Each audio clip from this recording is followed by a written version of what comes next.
and parented it. Oh, okay, my character does not like that.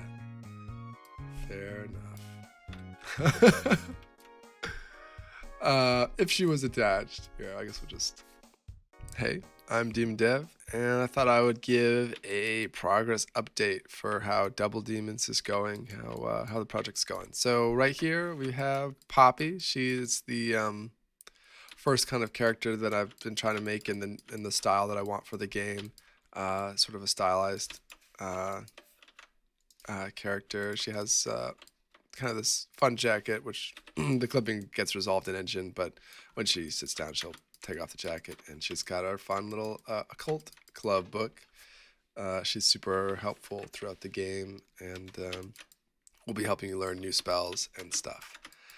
Yeah, so what else do we have going on? So I've been working on that and kind of learning how I want the pipeline to work for getting new characters into the game, kind of slowly replacing the stock content Cinti characters. I've been doing a lot of reorganization of the way the kind of AI, not just pathing, but how you set the AI's routines per time period per day. Right now, I've got Monday through Sunday. Monday through Friday is your school days, and then Saturday and Sunday is them going to doing whatever they do on the weekend. Yeah, so at this time of day, in the I think early, or maybe it's dawn or morning, Poppy is getting on the bus, and then not much of a transition animation, but she's going to be reading here, and this is going to be where you have one of your first couple of conversations is talking to her on the subway to school. I can actually get on the bus. Let me see if I've got these controllers on. Not sure if I do. There we go. Oh, it looks like it's the bus left without me. Let me just check this here. It's the subway.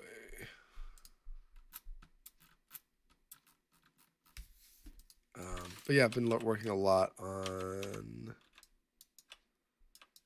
kind of reimagining how the subway system should work. So this is kind of like the key example of like, okay, all of these AI characters have different schedules per day. How is that going to work? Okay, select that. All right, cool. Let's turn off skip. That's probably what's happening there. And then I should be able to walk onto the bus.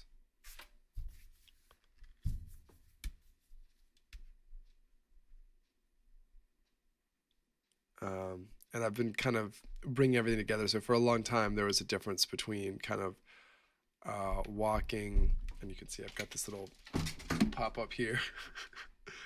Right now the headset's kind of at my desk level, so it's a little bit low instead of on the mannequin because of the green screen. But you can physically walk onto the bus, and then when you're near the seat, that right now I've only got one seat set up, but in the future to talk to different people, you can sit in different places.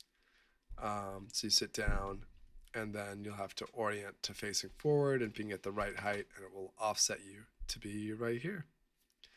Yeah, and so you can see I've got the headset like halfway through the ground because of how it's on my desk, but instead of on the mannequin.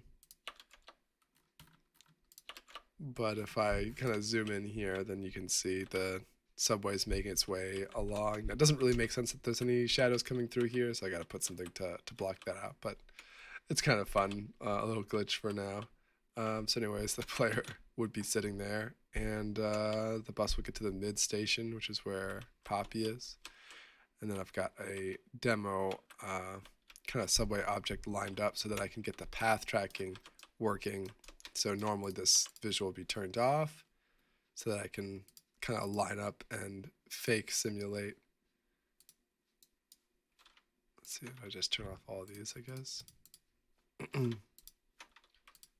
Yeah, I can fake simulate that, and so now she's perfectly lined up in front of the player, and then I have to execute some kind of thing, so she would walk on at this time instead of already being here. But if she was, in fact, let's see, where is she? If she was, in fact, on there, and then we pop this to the top and parented it. Oh, okay. That character does not like that. Fair enough. If she was attached, yeah, I guess we'll just turn off this.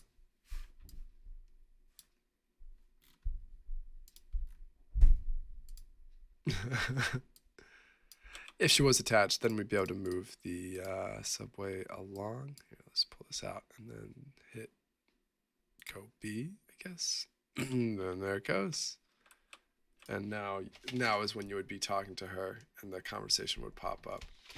Right now it's not triggering because I'm changing the way that AI schedules work. So I've got the latest is a AI scheduling system. Let me see if I can pull that up. AI coordinator. And so it basically just tracks all the different characters and what they're doing. So Poppy is waiting in the line. That didn't get updated. That was just an initialization. Eve is taking a shower. Nara is opening a door. Mom is waiting on the sidewalk on the street. So it's all kind of a fun system that I'm trying to work where they have, every day they're doing a bunch of different things.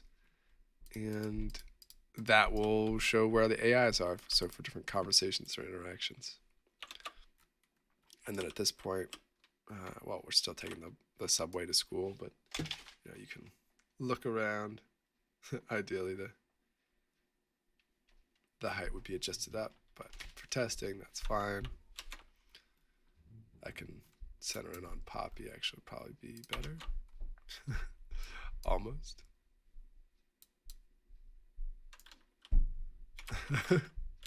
Interesting. So she's not staying matched to the right spot.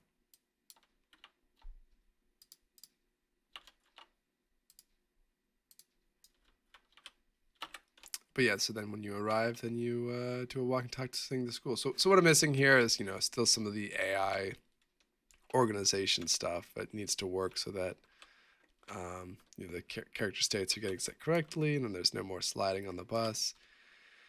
And then the conversation pop-ups work correctly. Those are all ready to go, but it's just that the trigger is being switched from what used to be a bunch of hitboxes to now be a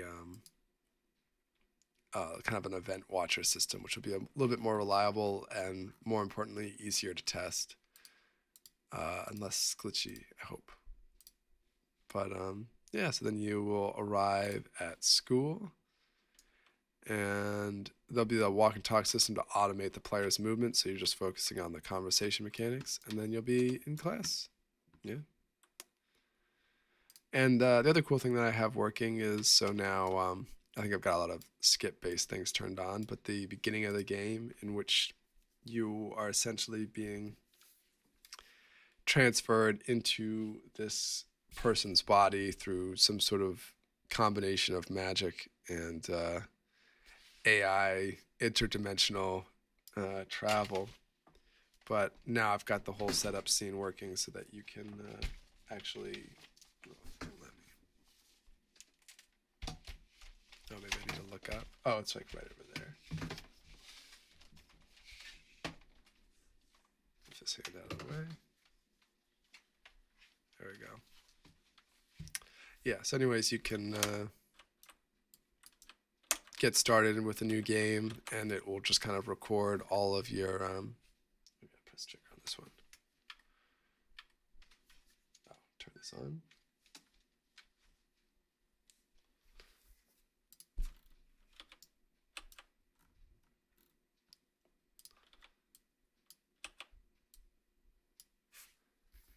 Oh, okay, there we go. So you can get through the different systems. Oh, I have to turn on the tutorial mode. Yeah, some of the initialization stuff is still a lot of what I'm working on. But yeah, so for the bigger picture of Double Demons, a lot of the movement systems, the AI interactions, definitely the conversation system is all working. And what it comes down to is just, turning things on and off and then queuing up the conversations that are supposed to happen during different moments. So let's see if I turn on, I think boot start is what needs to be on.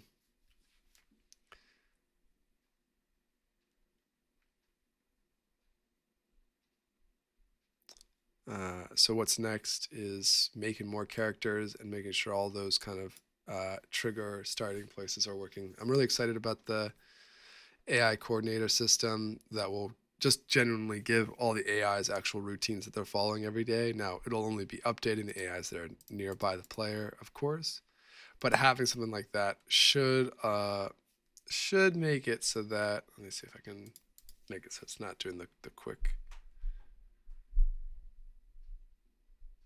Let's see.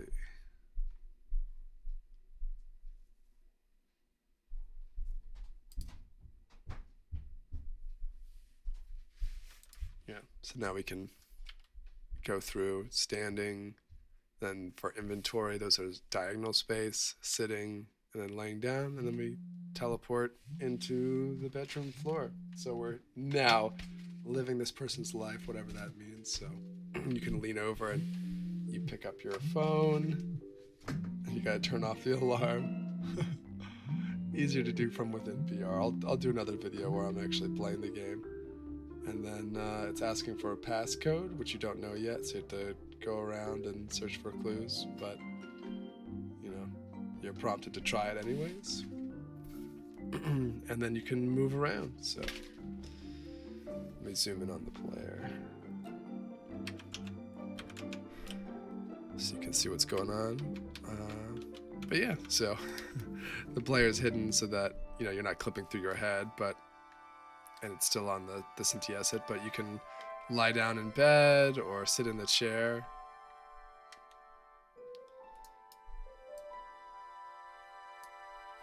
Just take this down, sit down or lay down.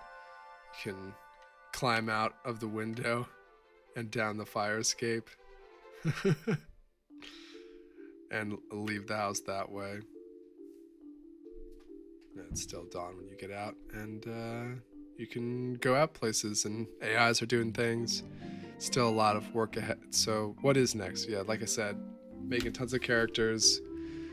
I need to get all the event triggering more consistent.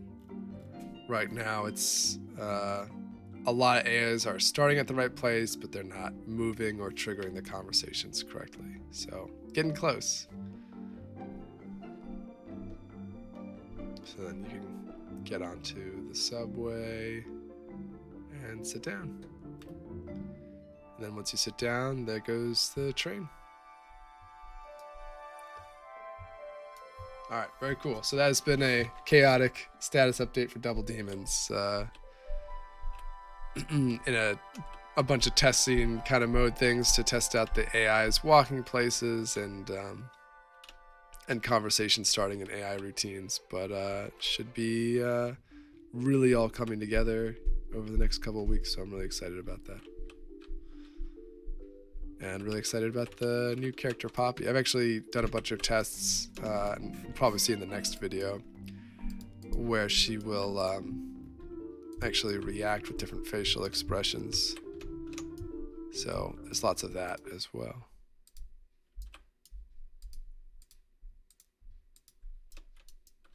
But I'll have to also combine the facial expressions with either looking at the player or looking at,